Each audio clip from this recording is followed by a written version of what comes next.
बाळा, आमचीच आठवण काढत होतास ना, त्यामुळेच तर आम्ही प्रकट झालो. अरे मायबाप मानतोस ना आम्हाला, मग तुला पैशांची गरज असताना सांगायचं ना.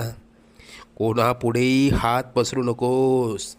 लोक 2-4 हजारांची मदत करतीलही, पण तुझ्या मागे सर्वांना तुझी मजबुरी हसत सांगतील. आता तुला कोणापुढे हात पसरण्याची वेळच येणार नाही. तू आजपर्यंत भरपूर दुःख सहन केलंस.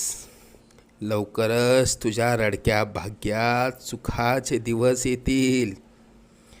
तुझ्या मनात असलेली इच्छा पूर्ण होऊन अक्कलकोटला पेढे घेऊन येणं होईल. येशील ना आम्हाला भेटायला अक्कलकोटला? सगळं मनासारखं होईल. निश्चिंत राहा.